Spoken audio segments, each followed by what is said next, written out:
Welcome to Steno Academy. Today we are doing a passage from Kailash Chandra, volume 11, transcription number 228. So get ready, start.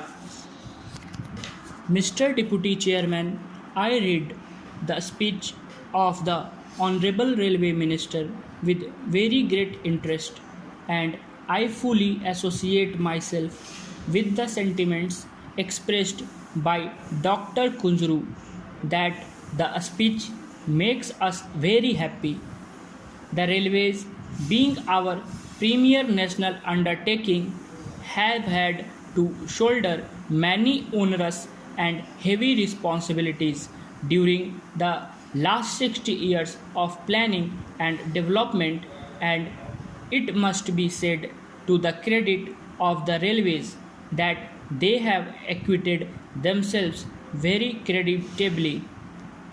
The Honorable Railway Minister has referred to many things in his speech, and the credit goes to the railway administration for such achievements.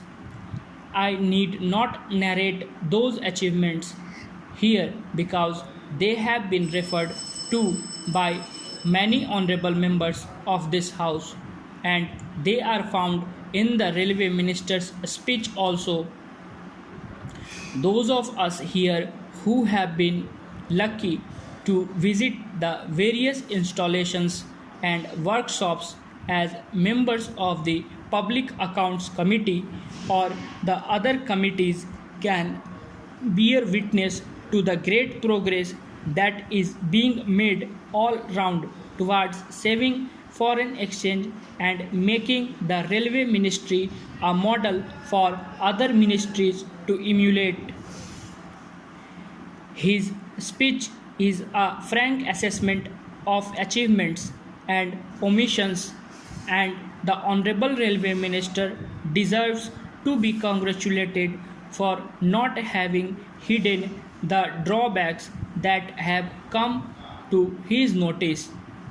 Apart from the achievements, there are many things which have been pointed out by some honorable members of the opposition on this side, which, according to them, leave much to be desired and have to be coped with.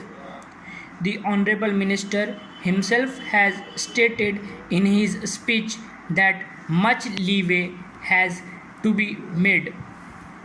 He himself has said that the evil of ticketless travel has not shown any appreciable decline. This is a very big department with its ramifications far and wide, and it is beyond human control that such evils can be minimized outright. But I hope that efforts will be continued to be made to keep the evil of ticketless travel under check, which of course is a very difficult task. Similarly, the administration admits that the loss of railway property is causing serious concern. With these general remarks, I would now like to come to some specific points. One of the important points which has been criticized by this House is in regard to the declaration of the Railway Minister that there will be no revision of passenger fares, but two minor adjustments have been made in this bill.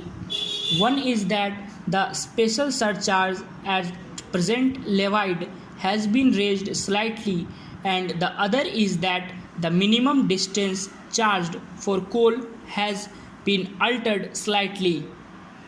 With regard to the first item, very small revenue is being expected, which is of the order of about rupees 50 lakhs per annum.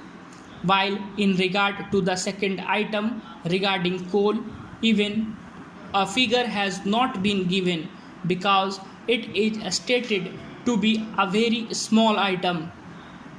Beyond this year no change has been made in regard to freight rates as well as passenger fares.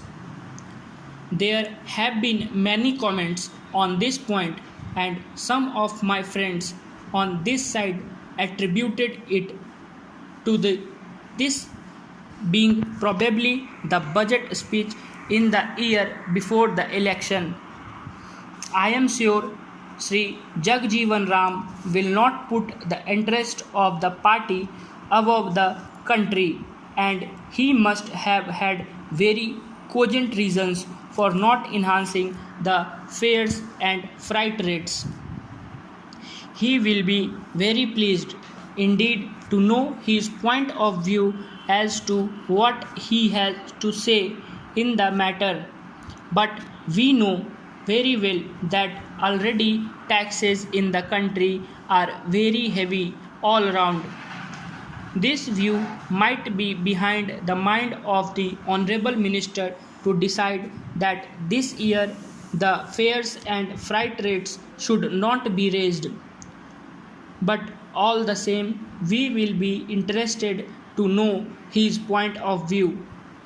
We do hope that his example will be followed by the Honorable Finance Minister also when he presents his budget before long, and the country will indeed be very grateful to him as the travelling public is grateful to the Honorable Railway Minister for his budget proposals this year. Sir, I come to the question of railway finances. The railway minister himself has made such a nice case in regard to the raising of fares and freight rates. Therefore, it is all the more surprising that on the one hand he makes a very strong case for raising the fares and the freight rates, and on the other he has not taken this step at all, but looked at purely from a financial angle. The finances of the railways make a little unhappy revelation. These points have been discussed in detail by many of the honorable members of this house, and I need not go into them, but I will refer to them only in a brief way. He will shortly be entering into the 11th 5-year plan. A large amount will be earmarked for the railways during the 11th plan. So that's the end of the transcription number 228. So please like our channel, subscribe it, and also share to all the serious steno candidates. Thank you.